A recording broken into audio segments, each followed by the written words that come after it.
Hello friends, எல்லாருக்கும் வணக்கம். Welcome to my channel. அம்மா இறக்கிறதுக்கு ஒரு சில மாதத்துக்கு முன்னாடி பார்த்திங்கன்னா நான் சிறுக சேர்த்து வச்சுருந்த காசு எல்லாமே பார்த்திங்கன்னா என் அக்கௌண்ட்டில் இருந்து நான் எஃப்டி போட்டு வச்சுருந்தேன். ரொம்ப சிறிய தொகைங்க தான். அந்த தொகைங்க எல்லாத்தையுமே பார்த்திங்கன்னா நான் எஃப்டி ப்ரீ க்ளோஷர் பண்ணியிருந்தேன். இந்த மாதிரி எஃப்டி ப்ரீ க்ளோஷர் பண்ணுறப்ப பார்த்திங்கன்னா நமக்கு பெனால்ட்டி போடுவாங்க. அப்படி என்னுடைய அக்கௌண்ட்டில் பார்த்திங்கன்னா பெனால்ட்டி எல்லாம் போட்டிருந்தாங்க. பட் இருந்தாலும் பரவாயில்ல, ஸோ சீனியர் சிட்டிசன் அம்மா பேரில் நம்ம போட்டு வைக்கலாம்னு சொல்லிட்டு ஸ்மால் ஸ்கேல் ஃபினான்ஸ் பேங்க்கில் நான் அம்மா பேரில் அக்கௌண்ட் ஓப்பன் பண்ண வச்சுருந்தேன். ஸோ அந்த மாதிரி 2 பேங்க் ஓப்பன் பண்ணி என்னுடைய காசு எல்லாத்தையுமே பார்த்தீங்கன்னா அம்மா பேரில் ட்ரான்ஸ்ஃபர் பண்ணி அம்மா பேரில் எஃப்டி நான் போட்டு வச்சுருந்தேன். நார்மலாகவே சீனியர் சிட்டிசனுக்கு பார்த்தீங்கன்னா உங்களுக்கு ஒரு 0.5% எக்ஸ்ட்ரா கிடைக்கும். அதுவுமே பார்த்தீங்கன்னா ஸ்மால் ஸ்கேல் ஃபினான்ஸ் பேங்க்கில் உங்களுக்கு இன்ட்ரெஸ்ட் ரேட் கொஞ்சம் ஹையாக இருக்கும். அதனால் அதை யூட்டிலைஸ் பண்ணிக்கலாம்னு சொல்லிட்டு அம்மா பேரில் அக்கௌண்ட் ஓப்பன் பண்ணியிருந்தேன். ஸோ இதில் நான் பண்ண தப்பு என்னன்னு பார்த்தீங்கன்னா, இந்த மாதிரி நீங்கள் அக்கௌண்ட் ஓப்பன் பண்ணுறப்ப நீங்கள் ஜாயிண்ட் அக்கௌண்ட் ஓப்பன் பண்ணிக்கிறது நல்லது. ஸோ அம்மாவும் நானும் சேர்ந்து ஜாயிண்ட் அக்கௌண்ட் ஓப்பன் பண்ணியிருந்திருக்கணும். அந்த ஸ்மால் ஸ்கேல் ஃபினான்ஸ் பேங்க்லேருந்து வீட்டுக்கு அக்கௌண்ட் ஓப்பன் பண்ணி கொடுத்தவங்க அதில் ஏதோ வில்லங்க இருக்குது, அது பண்ண முடியாதுன்னு சொல்லியிருப்பாங்கன்னு நினைக்கிறேன். அதனால் வேறு வழி இல்லைன்னு சொல்லிட்டு நான் அம்மா பேரில் மட்டுமே தனியாக ஒரு அக்கௌண்ட் ஓப்பன் பண்ணி அதில் என்னுடைய காசெல்லாம் ட்ரான்ஸ்ஃபர் பண்ணி அவங்க பேரில் எஃப்டி நான் போட்டு வச்சுருந்தேன். சரியா? இப்போ அன்ஃபார்ச்சுனேட் அம்மா இறந்துட்டாங்க.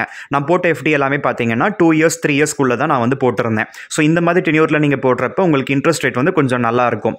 அதனால் அந்த மாதிரி நான் போட்டிருந்தேன். இப்போ அம்மா இறந்ததுக்கப்புறம் பார்த்தீங்கன்னா அம்மாவோட அக்கௌண்ட்டை நான் யூஸ் பண்ணக்கூடாது இல்லையா, அது இல்லீகல் ஆகும்.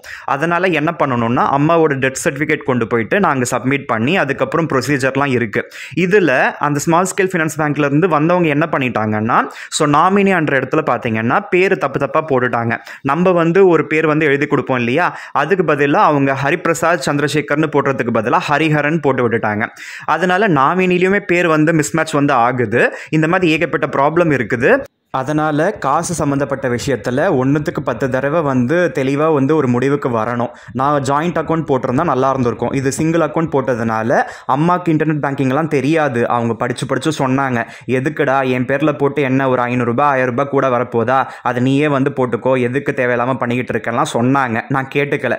பரவாயில்லம்மா, என்னம்மா ஆகிட போகுது, நீ இன்னும் ஒரு 4 வருஷம் 5 வருஷம் இருக்க மாட்டியாம்மா, நீ இன்னும் 10 வருஷம் கூட இருப்பம்மா, நல்லா எனக்கு கல்யாணம் ஆனதுக்கப்புறம் எனக்கு குழந்தை பிறந்ததுக்கப்புறம் அந்த குழந்தைக்கு ஒரு 10 வயசு ஆனதுக்கப்புறம் தாம்மா நீ போவ, அது வரையும் இருப்ப அப்படின்லாம் நான் பேசிக்கிட்டு இருந்தேன். அதனால் அம்மா சாவணும்லாம் நான் என்றைக்கும் நினச்சது கிடையாது. அதனால் அந்த ஒரு நல்ல எண்ணத்தோடு தான் நான் அக்கௌண்ட் ஓப்பன் பண்ணியிருந்தேன். ஸோ ஜாயிண்ட் அக்கௌண்ட் இல்லைனா கூட எனக்கு இந்த மாதிரி யோசிக்க கூட தோணலை. ஒருவேளை இந்த அக்கௌண்ட்டு இந்த எஃப்டி டென்யூர் முடிக்கிறதுக்குள்ளே அம்மா இறந்துட்டாங்கன்னா என்னடா பண்ணுவேன்னு எனக்கு மனசாட்சி கொஞ்சம் கூட அந்த கேள்விக்கே இடம் வராத அளவுக்கு தான் நான் பார்த்துக்கிட்டேன் அம்மாவை. ஆனால் அன்ஃபார்ச்சுனேட்டாக அம்மா அந்த அக்கௌண்ட்ஸ் எல்லாம் ஓப்பன் பண்ணி அடுத்த ஒரு சில மாதத்திலே பார்த்தீங்கன்னா இறந்துடுவாங்கன்னு நான் நினச்சி கூட பார்க்கல. இப்போ இந்த எஃப்டியை பொறுத்த வரையும் பார்த்தீங்கன்னா இது ஒரு சேஃபான இன்ஸ்ட்ருமெண்ட் தான். இது நம்ம பேங்க்கில் நம்ம ஃபிக்ஸட் டெபாசிட் போடுறோம். நமக்கு எப்போ வேணும்னாலும் நம்ம க்ளோஸ் பண்ணிக்கலாம். நமக்கு பெனால்ட்டி போக நமக்கு காசு கையில் கொடுத்துடுவாங்க. இதில் நீங்கள் இன்ட்ரெஸ்ட் பே அவுட்டு மந்த்லி எடுக்கிறீங்களா, குவார்ட்டர்லி எடுக்கிறீங்களா, இல்லைனா ஆனுவல் எடுக்கிறீங்களா, இல்லைனா ஒன்றுமே இல்லாமல் நீங்கள் கடைசியாக எடுக்கிற மாதிரி இருந்ததா, அதுக்கேற்ற மாதிரி உங்களுக்கு பெனால்ட்டி எல்லாம் மாறுபடும். உங்களுக்கு இன்ட்ரெஸ்ட்டே நீங்கள் நடுவில் எடுக்காமல் நீங்கள் ப்ரீ க்ளோஷர் பண்ணால் உங்களுக்கு போட்ட காசை விட கொஞ்சம் எக்ஸ்ட்ரா காசு அந்த வட்டியெல்லாம் சேர்த்து தான் கிடைக்கும். ஸோ ஒரு சிலர் பார்த்தீங்கன்னா மந்த்லி பே அவுட்ஸ் குவார்ட்டர்லி பே அவுட்ஸ் போட்டுடுவாங்க. அந்த மாதிரி ஆளுங்களுக்கு பார்த்தீங்கன்னா அந்த எஃப்டியை பிரேக் பண்ணுறப்ப அந்த அசல்லேருந்து கம்மி பண்ணிவிடுவாங்க. அதனால் ரொம்ப சிறிய தொகையாக இருந்தாலும் பார்த்தீங்கன்னா இப்போ அம்மாவோட பேரில் நான் என்னுடைய காசு எஃப்டியில் போட்டு வச்சுருந்தேன் பார்த்தீங்களா, அதை பிரேக் பண்ணதுக்கு கிட்டத்தட்ட பார்த்தீங்கன்னா ஒரு 12,500 கிட்ட எனக்கு நஷ்டமாக இருக்குது. அது பெனால்ட்டியாக போட்டுட்டாங்க. இதுக்கு முன்னாடி நான் பிரேக் பண்ணப்பையும் பார்த்தீங்கன்னா அதுலேயுமே பார்த்தீங்கன்னா எனக்கு ஒரு 7,500 அந்த மாதிரியெல்லாம் எனக்கு சார்ஜஸ் விழுந்திருந்தது. அதனால் எஃப்டியை பிரேக் பண்ணாலே நமக்கு நஷ்டம்தான் ஆகும். நம்ம இன்ட்ரெஸ்ட் பே அவுட்டெல்லாம் நம்ம அப்பப்போ எடுத்துட்டா, அது எடுக்காமல் விட்டால் நமக்கு தெரியாது. சரி, ஓகே, நம்ம போட்ட காசை விட கொஞ்சம் எக்ஸ்ட்ரா வந்திருக்கு அப்படின்னு சொல்லிட்டு நமக்கு தோணும். ஆனால் ரெகுலர் இன்டர்வல்ஸில் நம்ம இன்ட்ரெஸ்ட் எடுத்துக்கிட்டே இருந்தோம்னா கடைசியில் நம்ம ப்ரீ க்ளோஷர் பண்ணுறப்ப அந்த பெனால்ட்டி போடுறப்ப நமக்கு அசலில் கம்மி பண்ணி தான் கொடுப்பாங்க. அதனால் ஃபார் எக்ஸாம்பிள் நீங்கள் ஒரு லட்ச ரூபாய் போட்டிருக்கீங்க, மாதம் ஒரு 500 ரூபாய் வட்டி எடுத்துக்கிட்டே வரீங்கன்னு வச்சுக்கோங்க. ஒரு 9 மாதம் கழிச்சு பார்த்தீங்கன்னா நீங்கள் ப்ரீ க்ளோஷர் பண்ணுறீங்கன்னா உங்களுக்கு 1 லட்ச ரூபாய் வராது. அந்த 9 மாதம் இன்ட்டு 500 ரூபாய்னா 4,500 ரூபாய் நீங்கள் வாங்கியிருப்பீங்க இல்லையா. அதனால் அதில் ஒரு 1,500 அந்த மாதிரி உங்களுக்கு பெனால்ட்டி போட்டுட்டு அந்த 1,500 அந்த 1 லட்ச ரூபாயில் கழிச்சுட்டு தான் தருவாங்க. இந்த மாதிரி பார்த்தீங்கன்னா அசல் எல்லாத்துலேயுமே பார்த்தீங்கன்னா கிட்டத்தட்ட ஒரு 12,500 ருபீஸ் கிட்ட எனக்கு கழிச்சிருக்காங்க. ஸோ என் பேரில் இருந்த எல்லாத்தையுமே தொடச்சிட்டு நான் அம்மா பேரில் வந்து போட்டிருந்தேன். ஸோ போடுறதும் போட்டேன். ஜாயிண்ட் அக்கௌண்ட் எடுத்திருந்தேன்னா இப்போ அம்மா இறந்ததுக்கப்புறம் நான் செகண்ட் ஹோல்டர் இல்லையா, நான் வந்து அதை ஹேண்டில் பண்ணியிருப்பேன். இப்போ எஃப்டியை வந்து க்ளோஸ் பண்ணியிருக்க தேவையில்லை. இந்த ஒரு 11,000 சில்லறையோ ஒரு 12,000 சில்லறையோ எனக்கு நஷ்டம் ஆயிருந்திருக்காது. ஸோ அந்த டென்யூர் முடிகிற வரையும் பார்த்தீங்கன்னா எனக்கு அந்த மாதம் அந்த வட்டி வந்து வந்துக்கிட்டே இருந்திருக்கும். இது நான் தப்பு பண்ணிட்டேன். அது வந்து உங்கள் எல்லாருக்கூடையும் நான் ஷேர் பண்ணிக்கலாம் அப்படின்னு சொல்லிட்டு நான் இந்த வீடியோ பண்ணிக்கிட்டு இருக்கேன். இது எல்லாமே பார்த்தீங்கன்னா ஒரு எஜுகேஷன் தான் இல்லையா. நிறைய பேருக்கு இதெல்லாம் தெரியாமல் இருக்கும். ஸோ நிறைய பேர் பார்த்தீங்கன்னா அக்கௌண்ட்டில் நாமினி கூட போடாமல் வச்சுருப்பாங்க. இப்போ என்னுடைய நிலைமையும் அப்படி தான் இருக்குது. அம்மா இருந்தப்ப அம்மா பேரில் அக்கௌண்ட் ஓப்பன் பண்ணால் அதுக்கு நாமினியாக நான் வந்து என்னுடைய பேரை போட்டுக்கிட்டேன். என்னுடைய எல்லா அக்கௌண்ட்லையுமே பார்த்தீங்கன்னா அம்மா பேர் தான் நாமினியாக இருக்குது. ஈவன் என்னுடைய எல்ஐசி பாலிசிஸ்லாம் கூட பார்த்தீங்கன்னா நான் என்னுடைய அம்மா பேர் தான் நான் நாமினியாக போட்டு வச்சுருக்கேன். இப்போ எனக்கு அடுத்தது யாருன்னே தெரியல இல்லையா. அதனால் என்னுடைய எல்லா அக்கௌண்ட்லையுமே பார்த்தீங்கன்னா இப்போ நாமினி வந்து யார் பேரை போடுறதுன்னு தெரியாமல் இருக்குது. இப்போ எனக்கு ஏதாவது ஆச்சுன்னா இந்த எல்ஐசி பாலிசிஸு, இந்த எஃப்டிஸு, இந்த பேங்க் அக்கௌண்ட்ஸு, மற்ற டிரான்சாக்ஷன்ஸ் எல்லாமே பார்த்தீங்கன்னா யாருக்கு போகும், யார் லீகலாக இதெல்லாம் வந்து வாங்குவாங்கன்றது டவுட்டு தான். அதனால் நாமினின்றது ரொம்பவும் இம்பார்ட்டண்ட்டு. என்னுடைய நிலைமை வந்து யாருக்கும் வரக்கூடாது. நிறைய பேர் பார்த்தீங்கன்னா காசெல்லாம் வந்து கடனை வாங்கிட்டு அந்த கடனை கூட அடைக்காமல் வந்து போய் சேர்ந்துடுவாங்க. அதுக்கப்புறம் பிள்ளைங்க வந்து அடைக்கிற நிலமெல்லாம் கூட நம்ம பார்த்துருக்கோம். ஆனால் நம்ம கிட்ட இருக்க அந்த கொஞ்சம் நஞ்ச காசும் பார்த்தீங்கன்னா நம்ம யார் பேர்லையாவது நம்ம நாமினி போட்டுட்டு நம்ம போகணும்னு சொல்லி நினைக்கிறவன் வந்து நாட்டில் ரொம்பவும் கம்மி தான். அதில் நானும் ஒருத்தனாக இருக்கேன். பட் யார் பேர் நாமினியை போடுறதுனே தெரியல. அதனால் எந்த ஒரு பாலிசி எடுத்தாலும் எந்த ஒரு பேங்க் அக்கௌண்ட் ஓப்பன் பண்ணாலும் நீங்கள் நாமினின்றது வந்து கரெக்டாக நீங்கள் போட்டுடுங்க. அதில் அந்த நேம் எல்லாம் கூட கரெக்டாக வந்து போடுங்க. அவங்களோட அந்த டேட் ஆஃப் பர்த் எல்லாம் கரெக்டாக போட்டுட்டிங்கன்னா நாளைக்கு லீகலாக எந்த இஷ்யூஸும் வராது. இல்லைனா நான் மாட்டிக்கிட்ட மாதிரி தான் நீங்களும் மாட்டிக்கணும். இருக்கிற பிரச்சனையில் அது பத்தாதுன்னு இதெல்லாம் கூட நம்ம ஃபேஸ் பண்ணுற மாதிரி வரும். ஸோ ரொம்பவும் வந்து தவிச்சு போயிடுவோம். அதனால தான் நான் சொல்லிக்கிட்டு இருக்கேன்.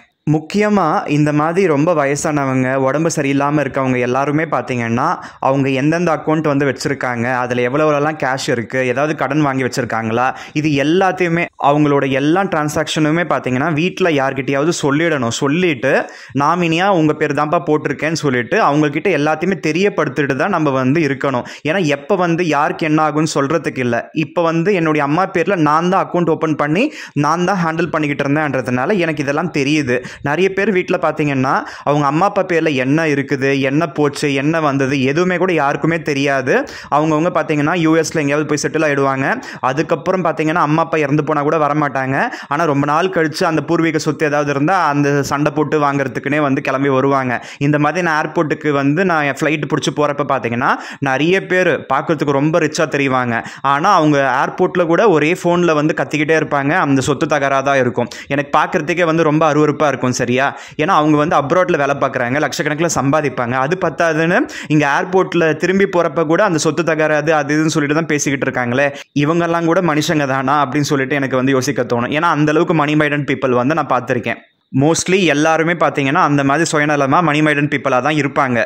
என்ன மாதிரி ஒருத்தன் தான் வந்து அந்த மாதிரி இருக்க மாட்டோம். நமக்கு எந்த சொத்து பற்றி யார் மூலமாக வருதோ இல்லையோ நம்மளோட கடமை நம்ம செஞ்சு தான் ஆகணும்னு சொல்லிட்டு தான் நான் வந்து கடைசி வரையும் வாழ்ந்திருக்கேன். அதனால் அந்த மாதிரி யாராவது வயசானவங்க இருந்தீங்கன்னா கூட நீங்கள் உயிரோடு இருக்கப்பவே உங்களோட சுயநினைவோடவே ஒரு வில் வந்து எழுதி வச்சுடுங்க. ஒருவேளை நீங்கள் நாமினி போடாமல் இருந்தால் கூட அந்த வில்லில் நீங்கள் எல்லாத்தையுமே நீங்கள் எழுதிட்டு நீங்கள் லீகலாக வந்து நீங்கள் ஸ்டெப் எடுத்திருந்தீங்கன்னா ஒருவேளை நீங்கள் செத்ததுக்கப்புறம் கூட அந்த வில்லில் நீங்கள் என்ன எழுதி வச்சுருக்கீங்களோ அதே போல் கவர்மெண்ட் மூலமாகவே ஒரு அட்வொகேட்டே பார்த்தீங்கன்னா எல்லா ஷேரும் வந்து எல்லாருக்கும் வந்து பங்கு போட்டு கொடுத்துடுவாங்க. சண்டை சச்சரவே வராது. அப்படி நீங்கள் பண்ணாமல் போயிட்டீங்கன்னா தான் இந்த மாதிரி ஏகப்பட்ட சண்டை சச்சரவு வரும், வெட்டு குத்து வரையுமே போகும். இந்த மாதிரி சொத்து தகராதுக்கு தான் இந்த மாதிரி ப்ராப்ளம் எல்லாம் வரும். ஆனால் எனக்கு சும்மா இருந்தால் கூட பார்த்தீங்கன்னா எனக்கு கூட பிரச்சனை பண்ணுறதுக்குன்னு நிறைய பேர் கிளம்பி வந்துடுறாங்க. அவங்களுக்கும் எனக்கு என்ன பிரச்சனைன்னு தெரியல. ஸோ முக்கியமாக அந்த மாதிரி வில் எழுதி வச்சுருந்தீங்கன்னா நிறைய பேர் வீட்டில் பெரியவங்க முன்னாடி பார்த்தீங்கன்னா அதை படித்து பார்த்துட்டு அதுக்கேற்ற மாதிரி பங்கு போட்டுப்பாங்க. ஒரு சிலர் வீட்டில் பார்த்தீங்கன்னா பிள்ளைங்க இல்லைன்னா அந்த மாதிரி ஆளுங்க செத்து போனதுக்கப்புறம் அவங்களோட சொத்தெல்லாம் கூட பார்த்தீங்கன்னா அவங்க வீட்டில் பெரியவங்க வந்து உட்காந்து கரெக்டாக இவங்களுக்கு இவ்வளோ ஷேரு அவங்களுக்கு அவ்வளோ ஷேருன்னு சொல்லிட்டு கரெக்டாக வந்து பிரித்து கொடுத்துடுவாங்க. அந்த மாதிரி குடும்பத்தோட குடும்பமாக ஒற்றுமையாக இருந்து பேசி தீர்த்துக்கிட்டாங்கன்னா சண்டை சச்சரவு வராது. அந்த மாதிரியெல்லாம் கூட நம்மளால் பார்க்க முடியும். பட் சண்டை சச்சரவு வர நிறைய பேரையும் நம்மளால் பார்க்க முடியுது. ஸோ எனக்கு நடந்த இன்சிடெண்ட்டில் நான் என்ன தப்பு செஞ்சனோ அதுக்கு வந்து ரெக்டிஃபிகேஷனாக நான் இந்த வீடியோவில் வந்து உங்கள் எல்லாருக்கும் நான் சொல்லிட்டேன். இதுக்கப்புறம் நீங்கள் தான் அதுக்கேற்ற மாதிரி பிளான் பண்ணிக்கணும். ஸோ இந்த வீடியோ வந்து கண்டிப்பாக எல்லாருக்கும் வந்து பெரிதும் உபயோகமாக இருக்கும். இது வந்து கண்டிப்பாக ரொம்பவும் ஒரு முக்கியமான வீடியோ நீங்கள் நினச்சிங்கன்னா கண்டிப்பாக இது நிறைய பேருக்கு ஷேர் பண்ணுங்கள். ஸோ இந்த வீடியோவில் சொன்ன தகவல்கள் எல்லாமே உங்கள் எல்லாருக்கும் பிடிச்சிருந்தா மறக்காமல் இந்த வீடியோவுக்கு லைக் பண்ணுங்கள். உங்கள் ஃப்ரெண்ட்ஸ் அண்ட் ஃபேமிலி மெம்பர்ஸ்க்கு ஷேர் பண்ணிக்கோங்க. மேலும் இது போன்ற தகவல்கள் எளிதில் பெற நம்ம சேனல் கீழே இருக்க அந்த ரெட் கலர் சப்ஸ்கிரைப் பட்டனை சப்ஸ்கிரைப் செஞ்சுக்கோங்க. பக்கத்தில் ஒரு பெல் பட்டன் வரும், அதில் ஆல் நோட்டிஃபிகேஷன் வர மாதிரி கிளிக் பண்ணி வச்சுக்கோங்க. அப்போ தான் நான் இந்த சேனலில் வீடியோஸ் போடுறப்ப உங்களுக்கு இன்ஸ்டன்ட் அப்டேட்ஸ் வந்துகிட்டே இருக்கும். நீங்களும் மறக்காமல் நம்மளோட வீடியோஸை பார்ப்பீங்க. So see you with another interesting video. Until then, have a great day. Bye bye.